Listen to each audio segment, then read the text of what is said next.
Have you ever wondered how some people who, despite facing more than their fair share of obstacles, end up thriving and having really inspirational life stories?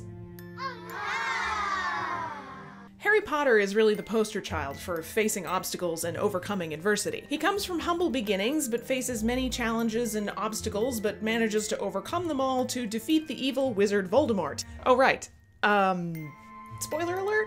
Harry Potter and characters in the wizarding world as a whole are actually great representations of some key concepts in developmental science. For example, sometimes when scientists want to understand a little bit more about how people's individual experiences affect their long-term outcomes, they'll use something called a risk gradient. Basically, in a risk gradient, we look at the number of risk factors, for example, the number of stressors, adverse experiences, or traumas, and chart them against the number of health, social, or emotional problems exhibited, for example, health issues, substance abuse, or delinquent behavior. Now, on a typical risk gradient, we'd expect that as your risk level increases, so too would the number of problems or poorer outcomes that you exhibit in life. Now let's unpack this with a few Harry Potter characters. Hermione. From what we know about Hermione, she had fairly few risk factors. She grew up with loving parents, had supportive friends, was smart, and worked hard. She also didn't express many problem behaviors, aside from the occasional rule-breaking with her pals Harry and Ron, so we put her down here, low on both risk and poor outcomes. Voldemort. Good old Voldy is, in many ways, the complete opposite of Hermione. He grew up in an orphanage with few friends or positive relationships, was intelligent, yes, but tended to prefer to use that intelligence to hurt rather than help others.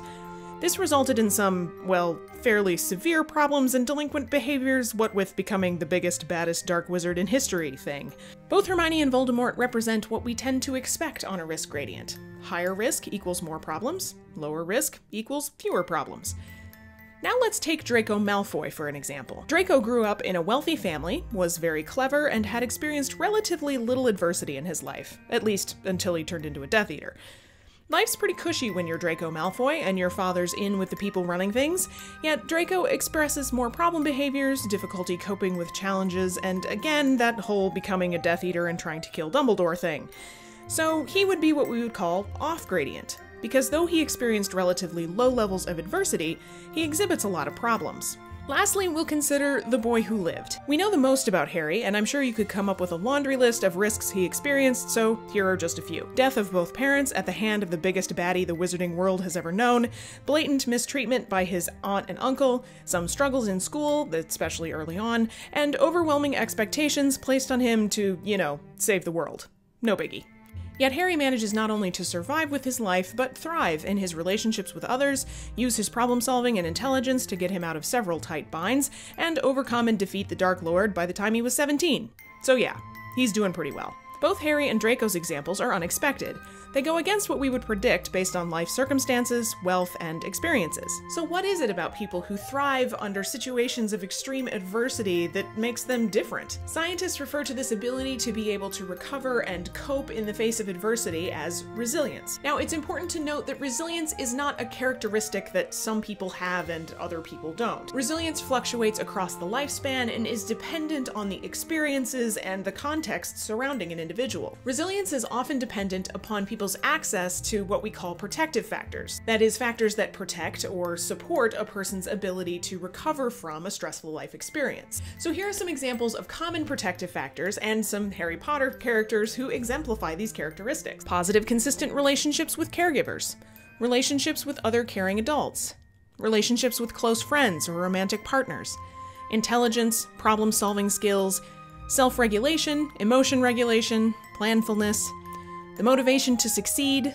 belief in oneself, the faith, belief, or hope in a sense of purpose in life, effective schools, and supportive neighborhoods and communities. Now, some of these things you see pretty consistently throughout Harry's life.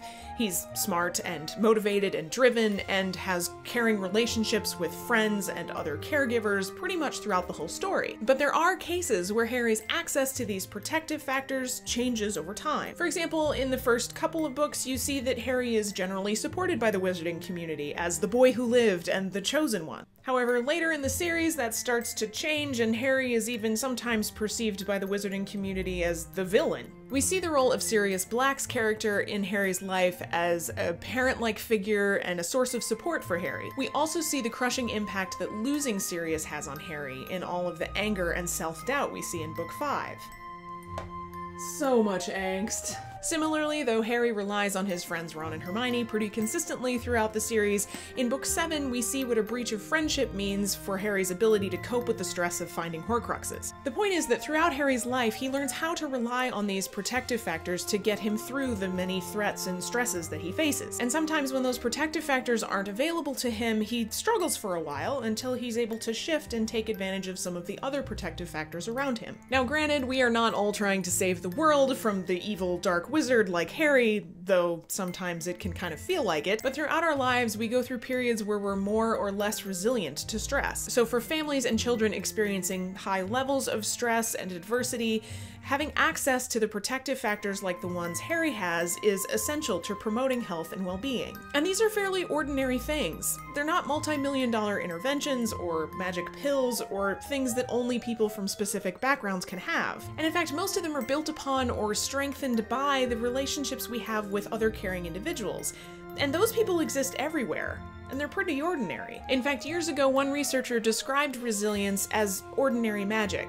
That is, that resilience arises from and in the context of these everyday, ordinary experiences. Now, that's not to say we don't need interventions or system and policy changes to enable people to more easily access protective factors in their everyday lives. That's a major need. But we need to remember that, like with the story of Harry Potter, that the magic happens in the most ordinary thing of all: love and connection with others. What about you? What was a time that you were resilient during a really hard time in your life? And what protective factors did you rely on to get you through? Tell me down below in comments. And if you're looking for more on resilience, you can check out the book Ordinary Magic. It's a great review of our scientific understanding of the concept of resilience. And as always, thanks for watching, and I'll see you next time!